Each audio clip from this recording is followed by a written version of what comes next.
Ang dumating sa atin ay itong tatlong ito. Ayan. Ayan ang ating dumating na mga... Okay mga suki, ang update natin ang ating mga produkto ngayong araw ng Lunes. Nangunguna dyan ay ang... itong galing kay Pading Lalo.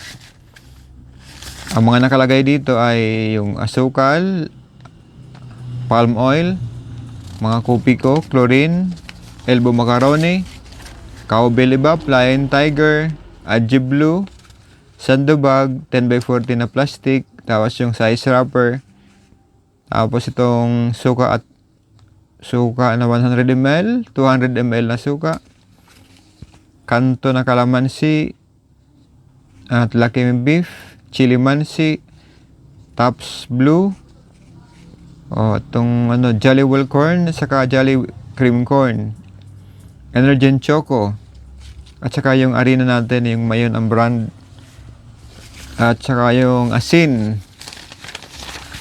Ayan. Ayan yung isa sa naunang resibo. At yung pangalawa naman, ang nakalagay dito yung Safeguard na 60 grams at Bioderm na 60 grams at blackening shampoo at yung gel sachet. At yung pangatlong resibong dumating, ito ay yung Birch Tree na 10+1. Okay? Okay mga suki, yan ang ating mga dumating ng produkto ngayong Lunes. Magandang araw sa inyong lahat.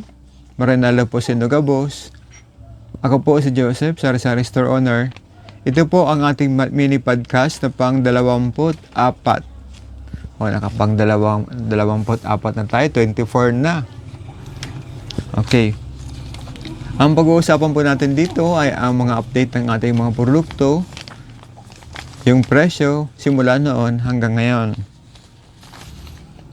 Bali, ang pinaka-highlights lang naman ngayong Lunes, ang bago lang naman natin dito ay ang Safeguard at saka yung Bioderm at saka blackening shampoo at yung Young Jelly Sachet.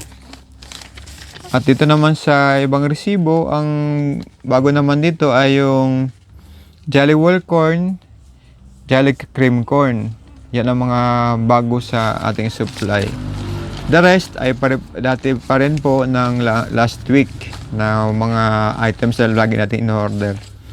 Bali, may yan lang naman mga bago nakadagdag sa ating produkto ngayon. At ang presyo naman po ng ng asukal,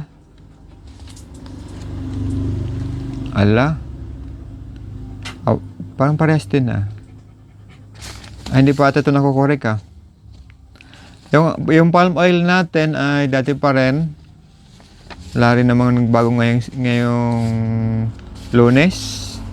Kaya yan ang good news. Wala pong bago sa presyo.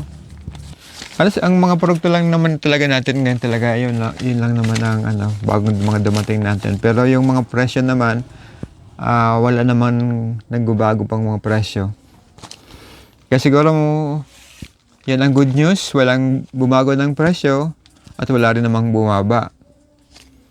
Kasi kung palaging bumababa o kaya tumataas ang presyo, medyo mahirap yun kung bumaba, mas okay sa customer. Pero pag tumataas, yung maara dyan ay yung ating mga suki. Okay, ito, punta na tayo sa ating kwentuhan.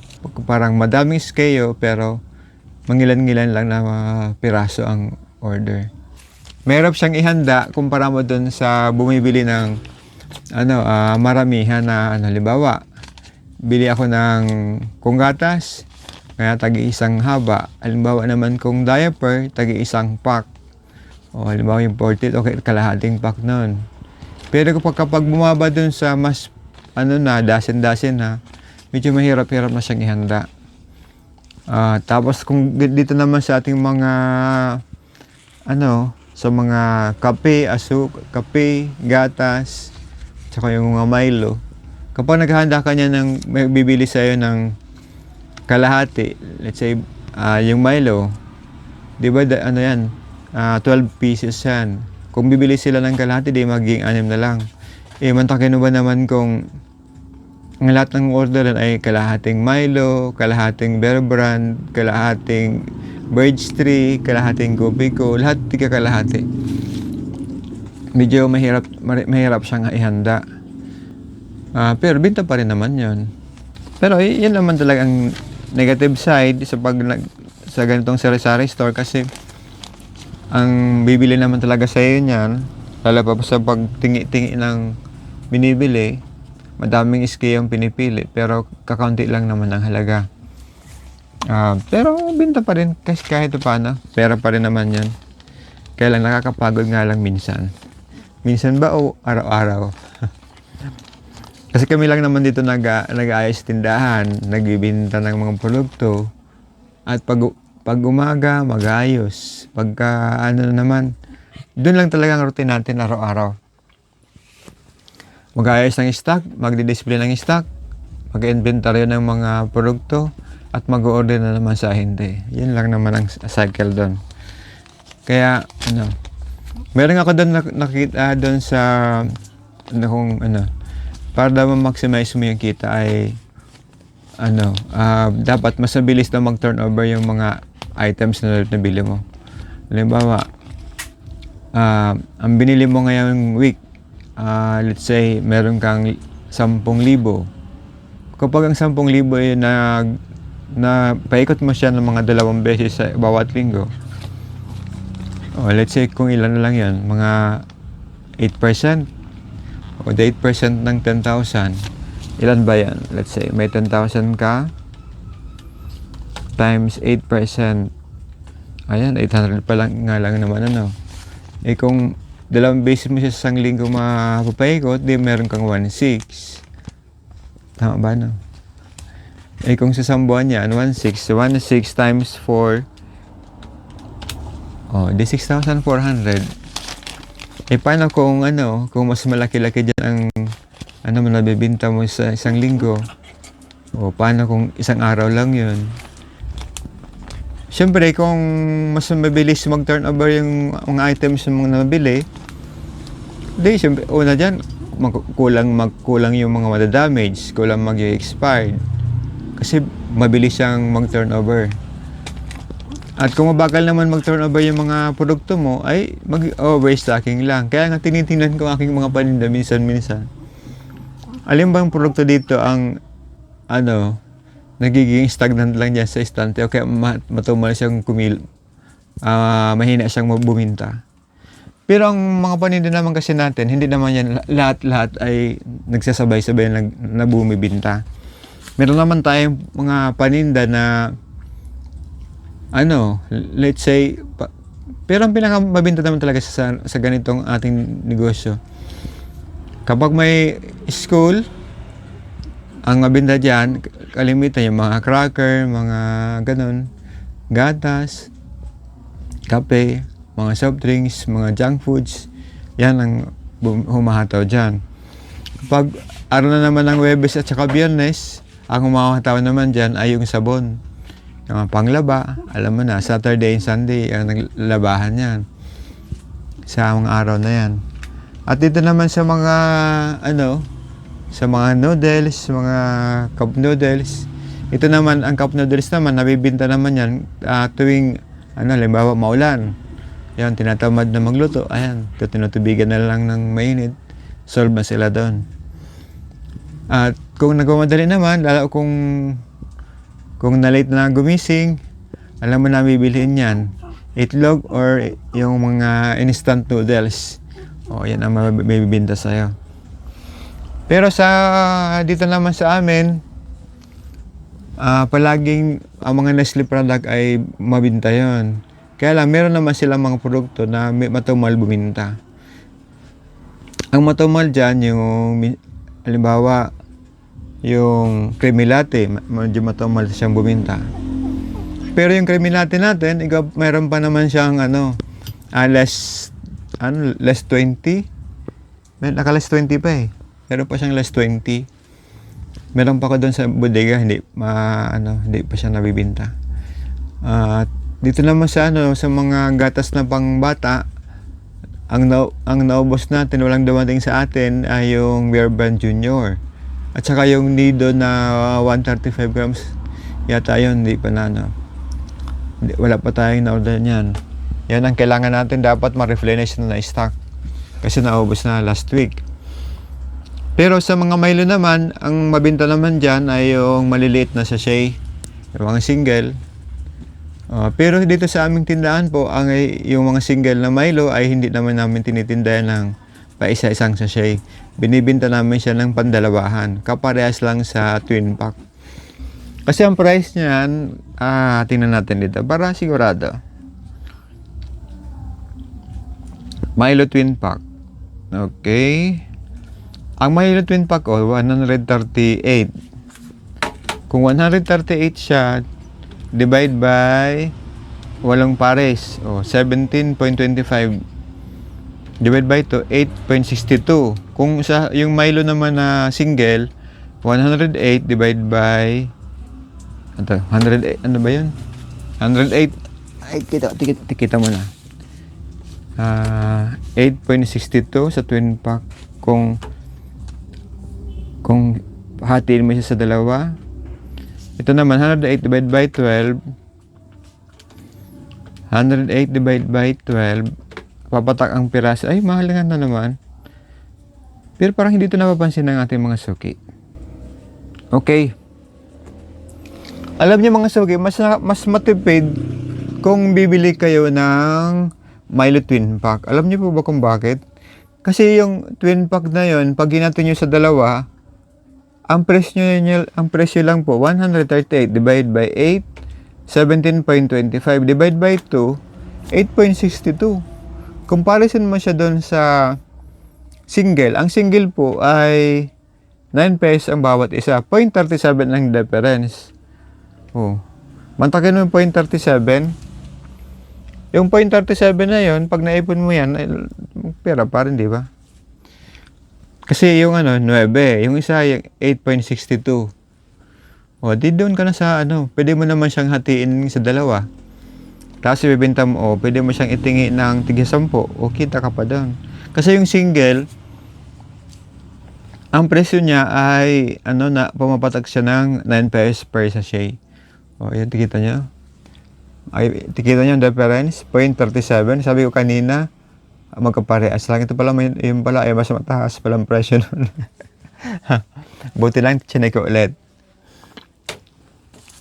Dito naman sa sa mga safeguard natin, ang binta naman natin dito sa ating tindahan, halimbawa, yung safeguard natin na sachet, kano bang price natin dito? Okay. Ang price natin dito sa safeguard ay 22 ang bawat isa. Yung sachet po yan na 60 grams. Kasi sa retail na po yun. Pero kapag kumuha po kayo ng isang bundle, 6 na piraso po yun, ang presyo niya lang po ay 130. 130 divided by 6 is 21.66. Pero pa rin naman, di ba? 30% tabo ang discount mo. Di ba? Pero pa rin yan. At ito naman sa Bioderm, ang Bioderm naman natin, ano ba price yan? Bioderm, tingnan natin. Ay, naka per piece. Pero ang binta natin dito sa tindahan ay 18 pesos lang. So tingin ko, na yun? Fair enough. Kung bibili ka ng isang pirasong Bioderm, 18 pesos lang ang sachet. 18 ba talaga ang presyo nito? O baka hindi nag-update yung system? Kita, ay, tama. Tingnan natin. Baka hindi ko na-update. Okay, ulit. Bioderm. Ayan, tingnan natin. Tama, 18 talaga. Napakamura pala ng Bioderm, 18 pesos ang bawat isa. Yun ang price niya. Kaya, so far, maganda-ganda pa rin naman yan. Kasi ang customer natin, gusto nila lang mga murang nabibili. Ano pa? Ito naman Birch Tree na mga twin pack ay okay pa rin naman to kasi yung Birch Tree naman kung titingnan niyo po ang Birch Tree po na twin ay na single, ang price niya po ay 93 divide by 10 plus 1 siya di 11. Ang papatag lang po ang isang piraso niya ng 8.47. Kung 8.47 po ang, ay, 8.45. Kung 8.45 po ang isa, sa amin, binibenta namin siya dito sa amin. Ang retail namin yan ay 21. Divide by times 2. 16.90. O, dami akong kita, no? Kaya magandang ibenta ang Birch Tree. Kasi pag nagtingi kayo sa akin ng Birch Tree, ibibigay ko sa inyo ng 21. Ilan bang kita ko dito? Ay, wow. Okay Ayan ang kita. 4.1. Alam niyo po kasi kaya medyo pero mas maganda ang Birch Tree. Bilihin niyo po sa amin ng isang bundle. Kasi kung bibili po kayo ng below sa isang bundle, ang mangyayari po niyan, ipipresyo namin sa inyo ng retail. O, kita nyo? O. Kaya mas mainam po kung bibili po kayo ng isang bundle para sigurado. At yung naman, Birch Tree na choco. Ang Birch Tree choco, ang presyo lang po ay 68. 68 divided by 8. 850 ang presyo. 850 naman ang pumapatak ang isang piraso niyan. 850 times 2. Kasi ang binibenta namin dito sa aming store, hindi kami bumibigay ng isang sachet lang. Binibenta namin yan, dalawa. Baka magtanong kayo, ba't naman kaya dala-dalawang piraso? Ba't hindi isang piraso ang binibenta? Bawat tao siguro may dala yan na 20 pesos o kaya 50 pesos. Kaya ang mga pricing ko po dito, ang presumption ko po na bawat taong bumubunta sa amin, at least meron siyang dalang perang 50 pesos. Kaya yon doon pumapasok yon. Ganun ang aking, ang tawag doon? Statistic. Sa negosyo kasi kailangan mo naman i-measure kung ano ba talaga kaya ng mga suki. Mayroon ba silang pera o wala? Kasi kung sobra naman ka mura ng mga paninda mo tapos wala ka ng markup na maayos, paano ka niyan kikita?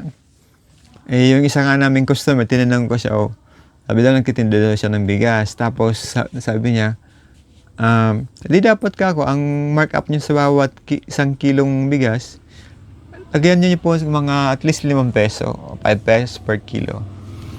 Sabi niya sa akin, pag namamahalan ng mga customer, kaya ginagawa niya po daw, pinapatungan niya lang ng 3 pesos. Kaya sabi ko naman sa kanya, ilan ba ang kailangan mong pera para masustain mo yung medyo yung maayos naman na paghanap buhay isang araw?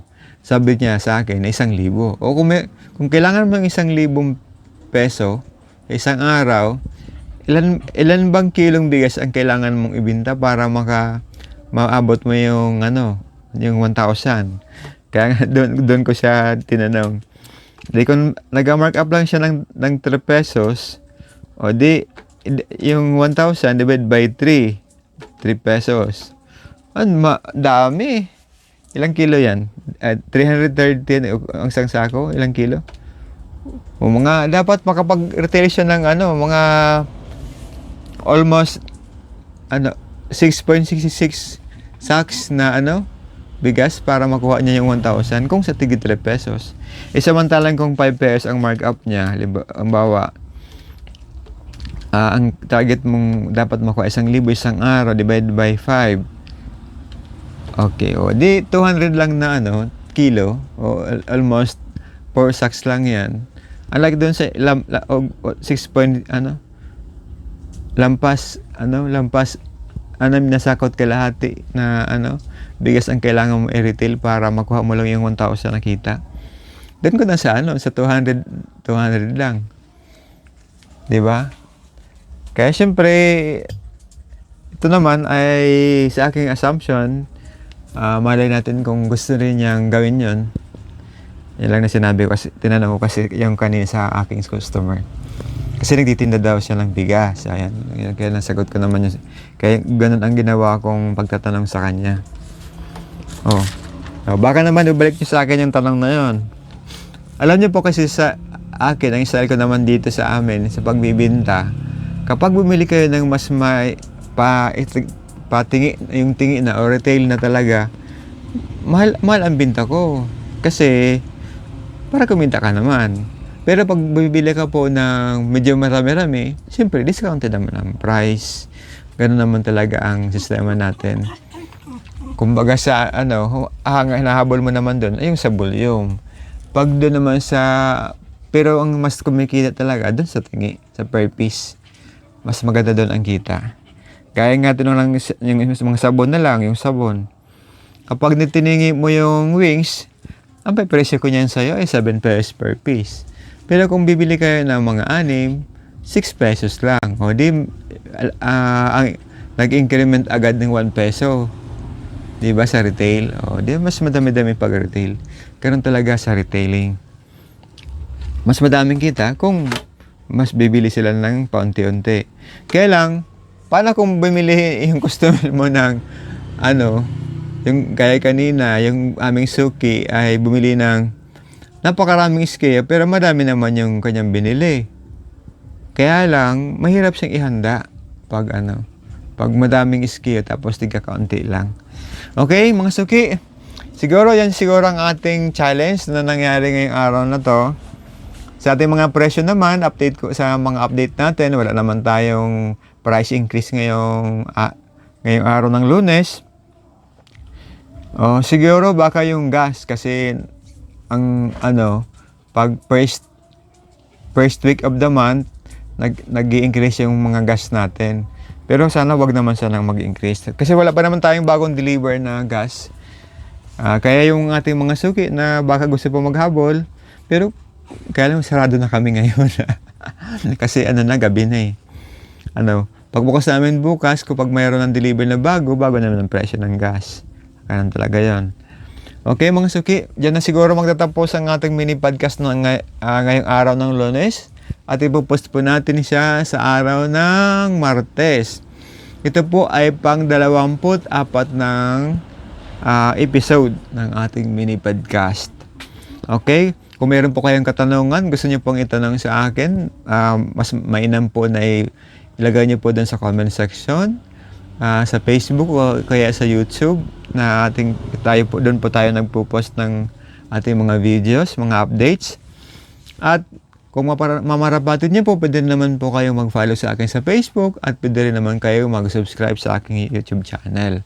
At sa ating mga suki po na aking mga patrons na palagi pong bumibili sa amin araw-araw, andyan po sa Bilmar, sa Clupa, sa Metro Homes, sa Villa Karangahan, dyan din po sa St. Vincent, sa Haring Kanaman, at dyan din po sa part ng Kapilihan, at doon po rin po sa may papunta doon sa northbound terminal.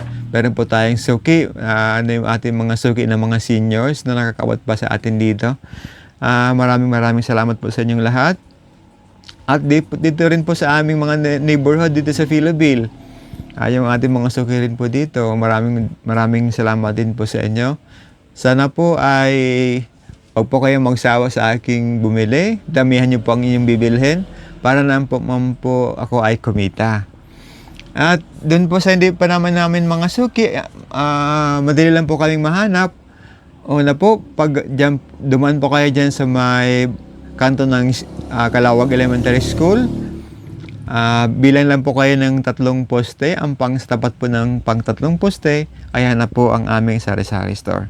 Okay mga suki, diyan na po siguro magtatapos ang ating mini podcast ngayong araw ng Lunes. At ipopost po natin siya sa araw ng Martes. Okay mga suki, bye-bye! See you po!